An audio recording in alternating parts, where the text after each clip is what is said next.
원장님의 설명을 함께 들어보니까 저는 추벽 증후군까지는 아닌 것 같고요. 네네. 그런데 저도 이제 무릎이 좀 아프긴 하거든요. 그래서 이렇게 추벽 증후군 이외에 좀 어떤 것들이 무릎의 통증을 유발하는지도 궁금해요. 퇴행성?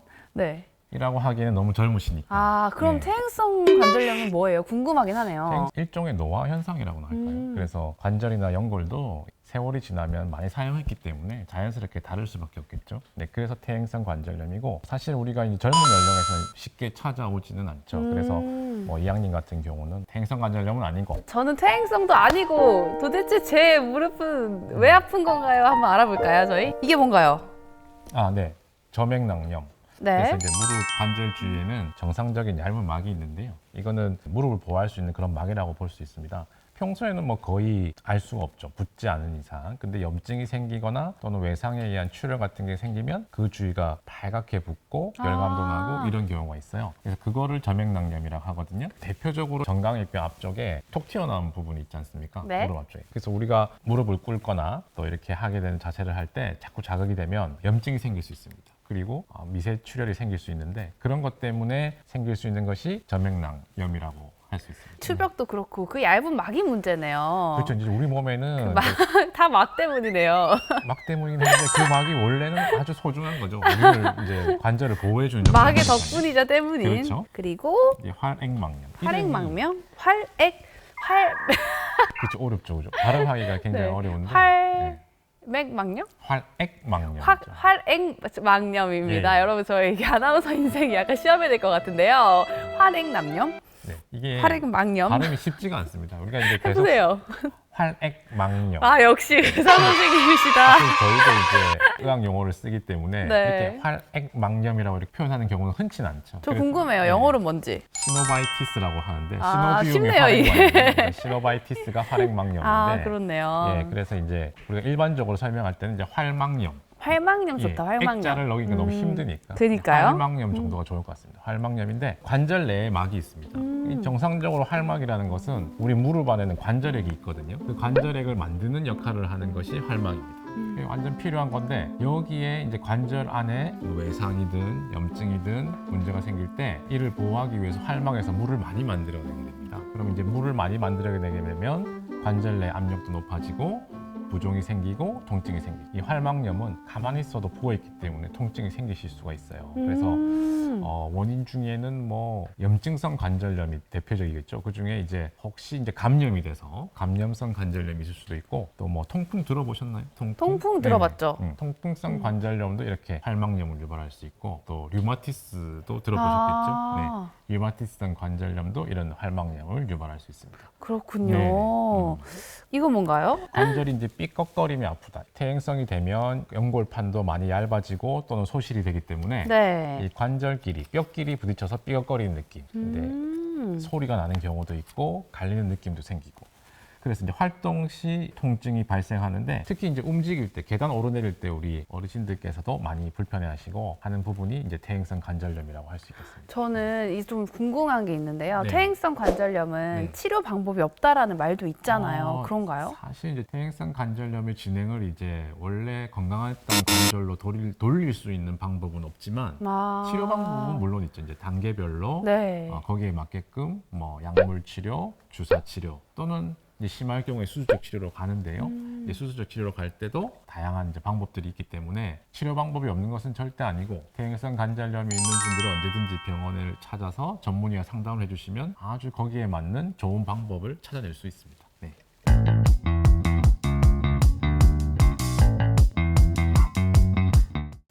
아이고 무릎이야. 무릎이 왜 이렇게 아프지? 신데렐라. 어머니 왜 그러세요?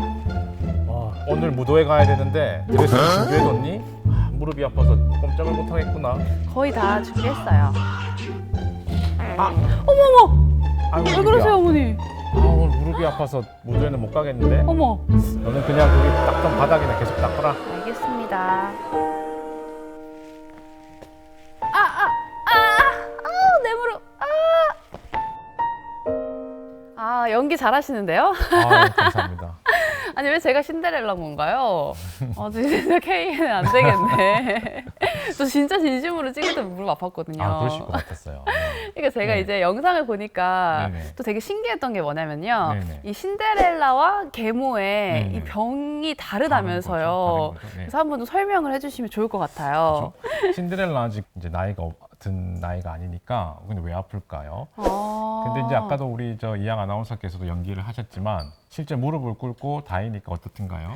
엄청 아프다. 엄청 아픕니다. 이제 그런 자세가 네. 피하면 괜찮아지는 건데 아. 반복된다고 생각하면 어떻게 될까요? 저맥낭이라는 구조가 있는데 무릎 앞쪽에 거기에 염증이 생기고 또 붓게 되니까 굉장히 더 아프게 되는 겁니다. 아, 그러니까요. 그 점액낭염을 네네. 한여 무릎병이라고도 실제로 부른다면서요. 그렇죠. 예, 예. 그렇게 이제 무릎을 꿇고 하는 일을 하는 게 한여라고 생각을 하니까 아. 네, 그렇게 표현도 하는 것 같습니다. 네. 무릎 MRI 사진입니다. 그래서 이제 옆에서 본 측면 사진인데요. 이제 무릎 관절이 이렇게 있고 그 앞쪽이 이제 앞쪽 무릎, 뒤쪽 무릎인데 지금 하얗게 이렇게 보이는 덩어리처럼 보이는 게 있습니다. 이거 이제 보통 이렇게 MRI에서 이렇게 하얗게 보이는 강조 영상은 이제 물이나 액체를 나타내거든요. 네. 그래서 이제 이게 피일 수도 있겠고 또 그냥 액체일 수도 있겠는데요. 무서워요. 그렇죠. 그래서 아까 말씀드린 점액낭이라는 물 주머니가 있습니다. 거기에 염증이 생기다 보니까 이 물을 많이 만들어서 이렇게 물 주머니에 커져 있는. 아, 그 이렇게 무릎에 물 찼다는 게 이건가요?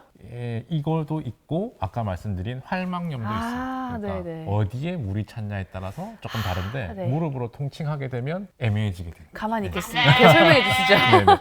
그래서 이제 무릎 앞쪽에 이제 슬개건이라는 건 앞쪽에 점액낭이 이렇게 부어 있는 것이 대표적인 점액낭염의 그림이라고 할 수 있습니다. 네. 염증에 의해서 반복된 자극이 생길 수도 있지만 또 외상에 의해서 생길 수 있습니다. 그래서 액체가 아니더라도 이 모세혈관이 터지면서 피가 고여서 이 점액낭에 이제 액체가 차는 점액염이 발생할 수도 있습니다. 무섭네요. 네네.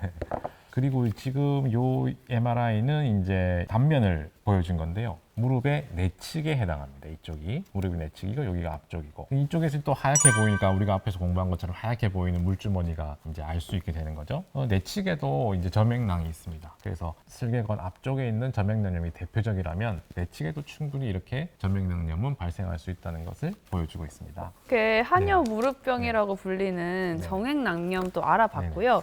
계모가 앓고 있는 질환도 뭔지 궁금한데요. 한번 네네네. 보겠습니다. 네. MRI 사진인데요. 여기 지금 보면 역시 이거는 측면에서 본 겁니다. 무릎 관절이고요. 대퇴골, 경골 이 사이에 이제 무릎 관절을 이루고 있는데 이 관절 전체에 이것이 다 이제 물이 찬 거죠, 그렇죠? 그래서 자극이 되는 무릎 주위에 조직에서 붓고 이랬다면 지금 관절 안에서 물이 많이 차 있는 겁니다. 그래서 계모가 이제 앓고 있는 것은 활막염. 활막염은 원인이 뭐 여러 가지가 있다고 그랬죠. 뭐 태행성도 있을 수 있고 염증성도 있을 수 있고. 그래서 어쨌든 물이 많이 차 있는 형태를 이렇게 보고 있고 전방이 앞쪽에서부터 관절 안에까지 이르는 물이 많이 있는 형태를 보여주고 있고요. 아까 말씀드린 내시경적으로 이런 결절성 조직들을 제거하는 경우도 간혹 있습니다. 네. 아, 그러니까 신데렐라가 네네. 앓고 있던 네. 정액낭염 같은 경우에는 네네.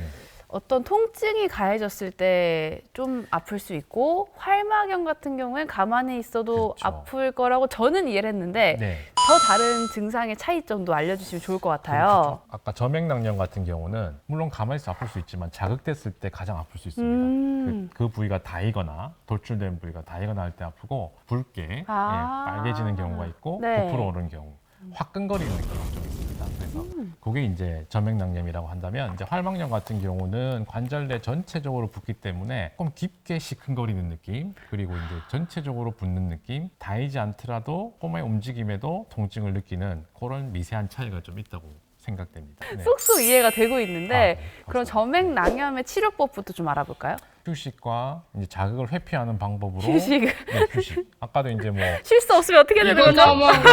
쉴수 없으니까 행위들을 회피하는 것이 제일 첫 번째 치료 같고 필요에 따라 아까 화끈거리는 느낌이 있다 그랬으니까 이제 차가운 냉찜질 이런 게 도움이 됩니다. 아, 냉찜질. 그런데 그래도 안 낫고 심하게 아픈 경우가 있거든요. 그럴 때는 이제 병원을 찾아서 전문의의 도움을 받아야 되는데요. 이제 소염제나 약물 치료하면서 좋아지는 경우가 많고. 아, 네, 그럼 네. 치료 방법은 네. 활액막염은 예, 비슷한가요? 활액막염은 이제 통풍성 관절염이 원인이 되는 활막염이라면 통풍 치료를 해야 될 것이고 또 류마티스성이라면 류마티스 관절염 치료를 해야 되는데 이것들은 주로 약물 치료로 가능한 거고요. 감염성 같은 경우는 정확한 진단을 해야 됩니다. 일단 물을 빼봐야 되죠. 물을 빼서 필요에 따라 검사를 하게 되고 감염성 관절염이 확인이 된다면 그거는 이제 수술적 치료까지 가야 될 경우가 많습니다. 아, 네네. 정말 네네. 너무 믿음이 가가지고요.